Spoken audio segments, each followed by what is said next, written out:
Hi there, I'm Ken Cowisher at Teletoon Studios.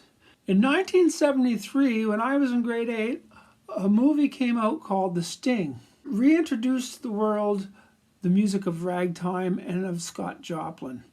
As a young piano player at the time, I was very taken by this music and drawn into it, and I ended up wanting to learn the Entertainer, which at the time was actually on the charts. I think it went number 3 in Billboard. In learning to play the Entertainer, my piano playing went up a couple levels.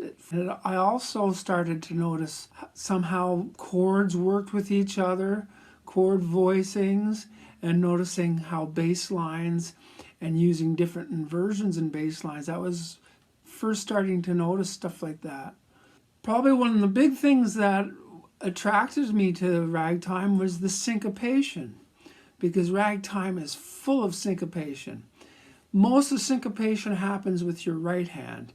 The left hand plays more a steady, straight groove, and often the chord in the right hand would anticipate the left hand.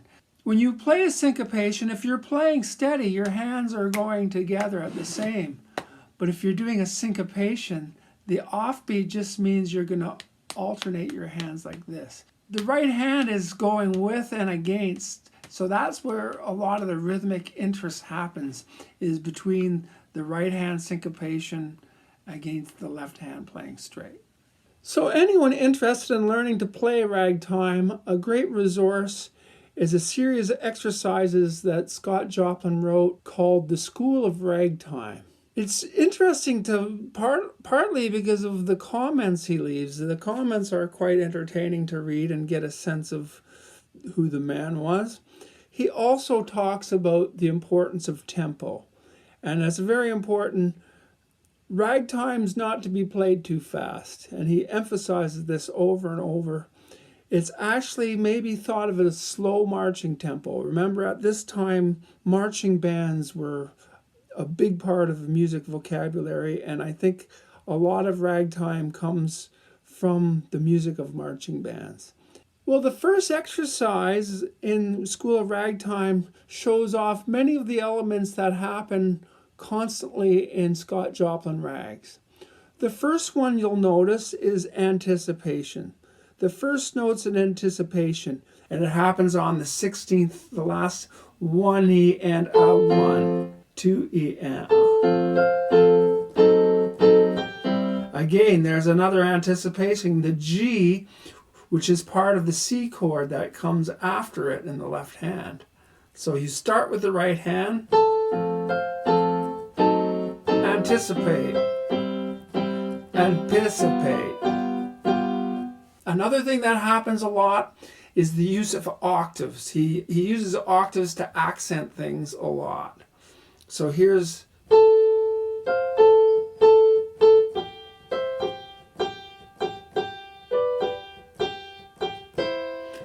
rest of all the notes in this are all chord tones, meaning in the F,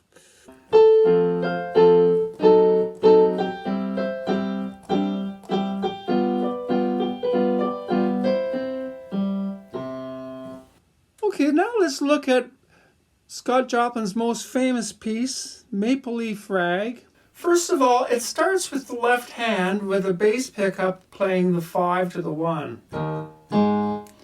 And it has kind of an offbeat pattern because it plays the chord twice. And the bass line happens on the 1 and 4 of the beat.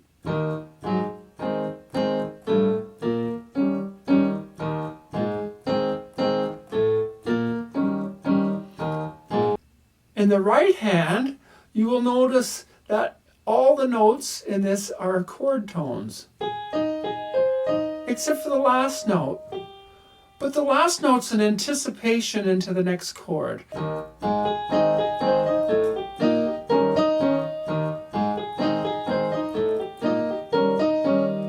Think of this E flat as a drone tone,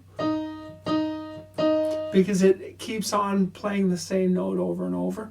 So in this part, again, he's just playing notes in the chord. He plays a low E. It's actually an F flat to an E flat. Those are all E flats.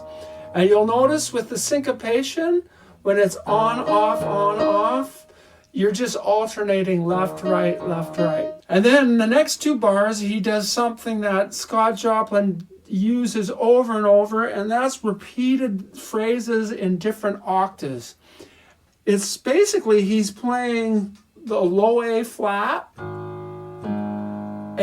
again, the minor third, which is a C flat. So really, if you took out the C flat, you have 3 A flats. He just throws one note there in the middle.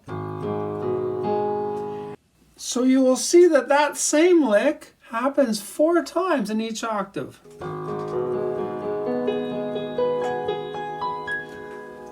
Then he goes to this next section, which starts on a diminished chord. There's an anticipation there on the end of that bar. Those are all notes of an A flat 6 chord. There's your 6, 5, 6, 3, 5. And then it goes to F flat, but we'll think of it as an E. He does have a sharp 11, but that's just the blues note on a blues scale. And then that note becomes a 9. So not a high tension. And that's A flat chord to an E flat 7. And then he does the exact same thing down an octave. So here's another one where he takes the same idea and plays the same exact idea with an anticipation.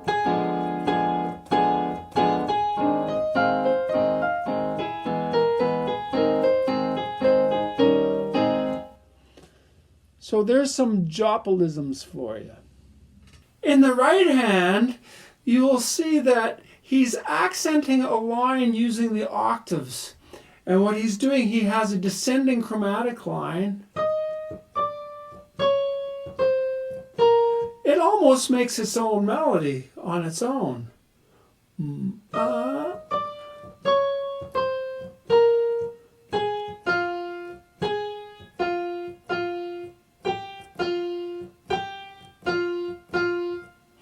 And everything else is filled in with chord tones.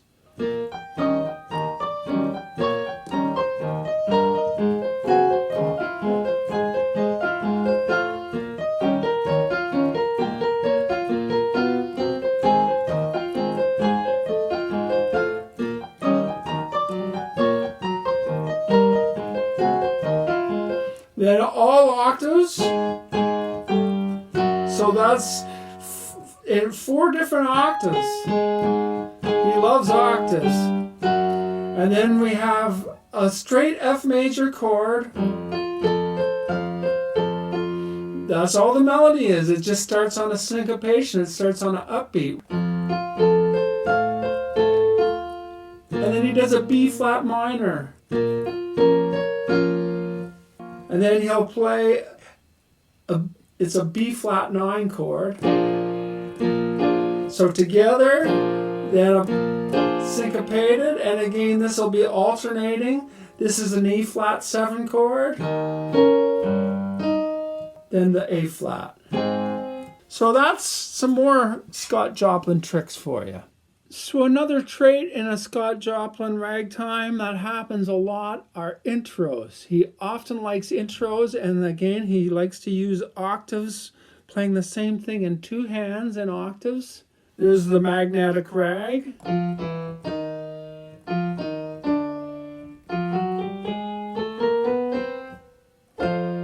Short and sweet. Swipesy's got a nice one.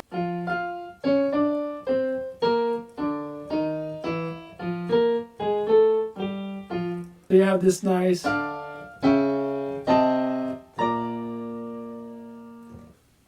So one of the most famous intros of all was The Entertainer.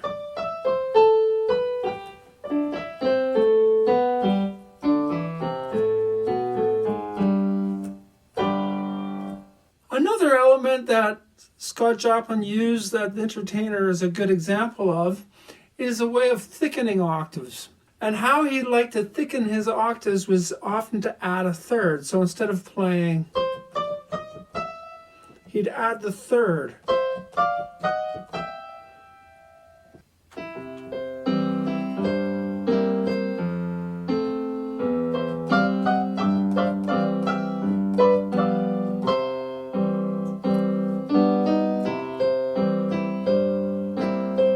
Then we add drone to here.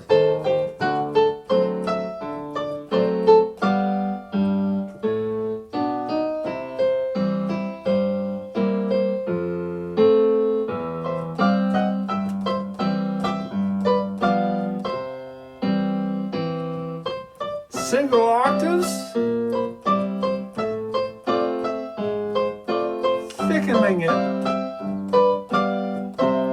In the second stanza, you'll notice that you have 3 C's. That is what I consider a drone. And then it does single notes, which make them, and then it does the thickener on the last note. Now, in the second part of the entertainer, he doubles the third, meaning you have a root and a third, and the third is doubled down an octave, and you get a... And that part also has a drone tone. So you have the E is a drone tone. Then they move up and so what might be Scott Joplin's favorite lick or trick, because he seems to use it a lot, is something that's referred to as a sour crush. It's basically playing on a chord, playing the flat third and the sixth, and resolving it to the third and the fifth. And what I think that's short form is playing a diminished chord, resolving to a major chord. But it just shortens it down to 2 notes. In his tune Easy Winners, which has it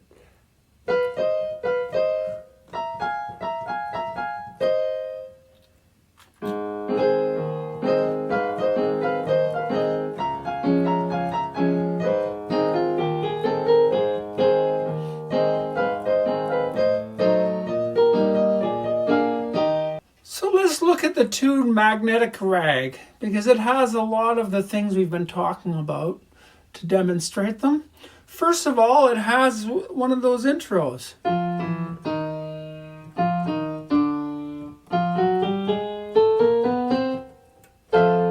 Then it goes into the main section of the song, the first A, and the first thing you'll notice is that almost pretty well all the notes, so it's a B flat 6 chord. The next chord in F7 goes the 7 to the 5, and then a passing note, a chromatic. So that note's actually not in the chord, but the rest of the notes are all chord tones. And then the famous Sour Crush.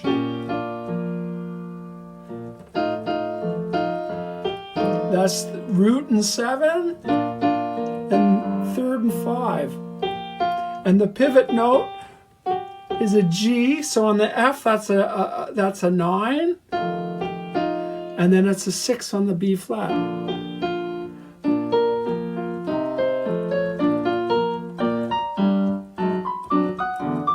All those notes are part of a D7. You have the third, 5, 7, root, and then this, that is an anticipation to the D7 flat 9. It's just neat to see how much he uses the chords in his tunes. They're little chord studies. If we look at the third section of Magnetic Rag, so you'll see in the first bars there's a whole load of anticipations, and we also have a Sour Crush put in there for good measure. So we have anticipation of the E diminished, anticipation of the B flat, sour crush, which gives us another B flat, and another anticipation of a B flat.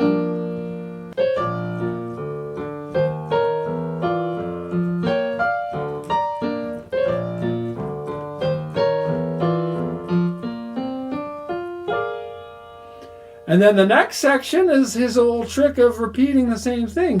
This is just an E flat chord with a bass lead in.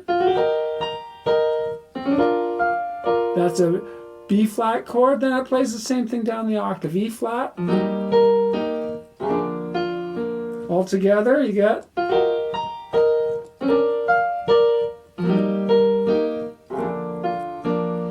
So then we come into the next section that features sour crushes again.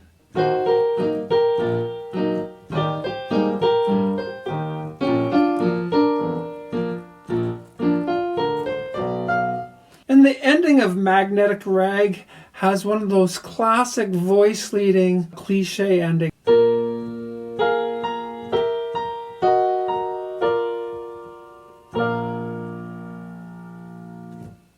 Now, if we look at Peacherine Rag, you will find that it's a good example of drone tones. So the melody would simply be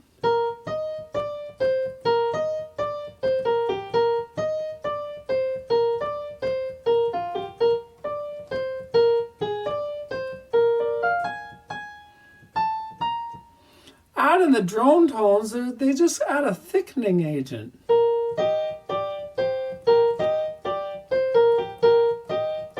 Now when the chord changes, so does the drone tone.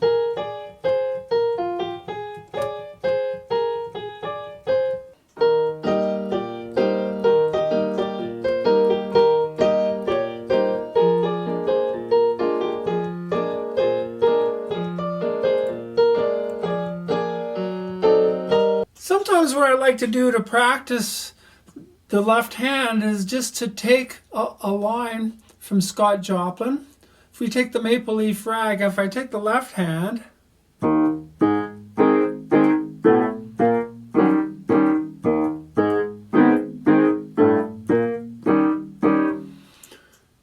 if I take that and transpose it to C, G,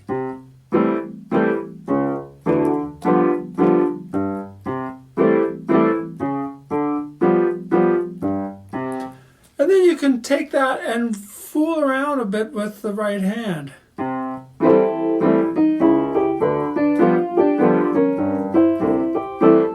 You notice I anticipated that chord before the C.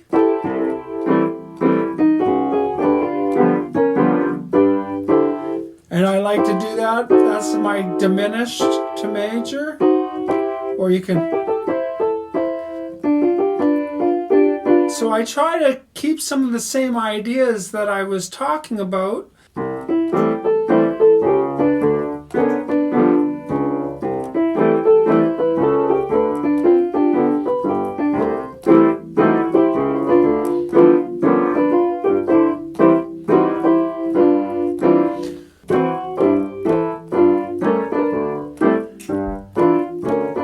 A lot of Scott Joplin is just from the 1 to the 5.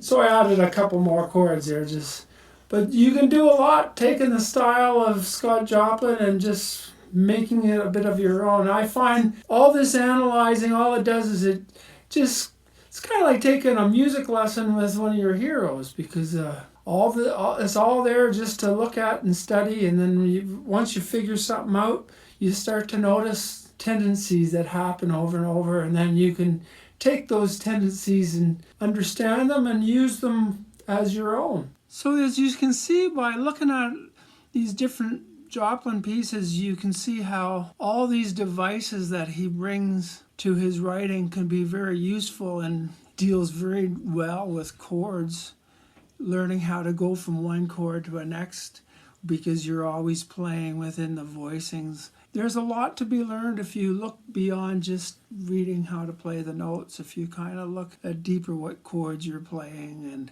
it also makes it a little quicker to learn the piece by analyzing it. If you know the chord progression, the pattern, it's learning patterns over chords. So it's a great way to study and learn piano playing or just general arranging. I plan to be doing a recording of Scott Joplin's Magnetic Rag. I'm Ken Cowisher at Talkin Studio.